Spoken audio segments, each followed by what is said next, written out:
మా ఇంట్లో టిఫిన్ వచ్చేసి పూరి అనమాట. వర్షం పడతా ఉంది, వాతావరణం అంతా చల్లగా ఉంది. ఇక వేడిగా పూరి చేసి పెడదాంలే పిల్లలకి అనేసి ప్రాసెస్ అయితే స్టార్ట్ చేశాను. ఈ రోజు పూరి కూర వండడానికి ఎందుకో ఇష్టం అనిపించలేదు. నా పూరిలోకి పూరి కూర లేదే మా వాళ్ళు తినరనమాట. ఇంకేం చేశానంటే ఒక 4 ఉల్లిగడ్డలు అయితే కట్ చేసి, ఆలుగడ్డని ఉడకబెట్టే టైం లేదు అందుకని చిన్న ముక్కలుగా కట్ చేసేసి ఉల్లిపాయలోనే మగ్గనిచ్చాను. ఇంట్లో మొన్న మండే రోజు నేను కూరగాయలకి వెళ్ళలేదనమాట. ఇంకా ఉన్న కూరగాయలతోనే సర్దేశాను. మిరపకాయలు అయిపోయినట్టుండే అందుకని చెప్పేసి 2 పచ్చిమిరపకాయలు ఉంటే కర్రీలో వేసి వండుతున్నా. ఒక పక్కన పూరి పిండి కూడా కలిపి పెట్టుకున్నాను. పూరి పిండి అంటే చపాతీకే కలిపి పెట్టేసేసాను అనమాట. ఈ రోజు చల్లగా ఉంది వాతావరణం, ఒకటే వర్షం పడతా ఉందని చెప్పేసి రసం అయితే చేస్తున్నాను. రసంలోకి కావాల్సిన మసాలా అప్పటికప్పుడు ఇంట్లో ప్రిపేర్ చేసుకుంటా. ధనియాలు, జీలకర్ర, మిరియాలు, కొద్దిగా కందిపప్పు ఉందేమో అనుకున్నాను కానీ అయిపోయినట్టుంది, చూసుకోలేదు. ఇంకా ఎర్రపప్పు ఉంటే అది వేసి మిక్సీ పట్టాను. దానిలోనే 2 ఎండుమిరపకాయలు, ఒక 4-5 రెమ్మలు వెల్లుల్లిపాయ వేసుకొని కచ్చాపచ్చగా మిక్సీ పట్టుకున్నా. ఇంకొక పక్కన అయితే పూరికి ఆయిల్ పెట్టేసేసాను. ఆయిల్ అయితే కాగింది, ఇంకా పూరి ఒత్తేసేసుకుంటున్నా. పూరీలు అయితే ఒకటొకటిగా చేసేస్తున్నాను. పూరి చూసారా ఎలా పొంగింది. చాలా మంది పూరి పొంగడానికి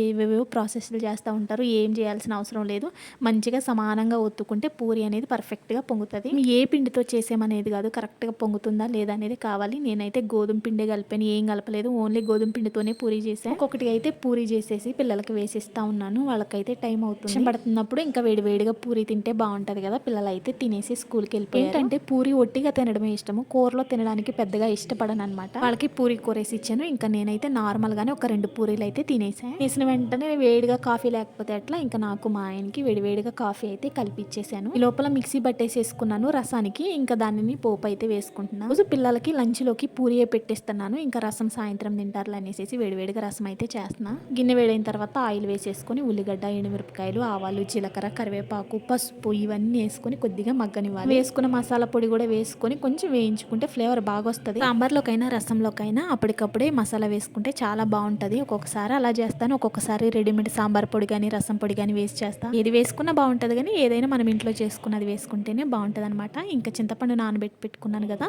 ఇంకా రసంకి అయితే తాలింపు అయిపోయింది. కావాల్సిన పులుసు పెట్టేసేసుకొని ఇంకా నేనైతే ఒక 10 నిమిషాలు దానిలో ఉప్పు వేసేసి మరగడానికి అయితే పెట్టేసాను. మరుగుతూ ఉంటది, నేనైతే రెడీ అవ్వడానికి వెళ్ళిపోయా. అంతే మరి. ఈ వ్లాగ్ నచ్చితే లైక్ చేయండి. రసంలోకి చికెన్ ఫ్రై అయితే బాగుంటది కదా, మీరేమంటారో కామెంట్ చేయండి. బాయ్.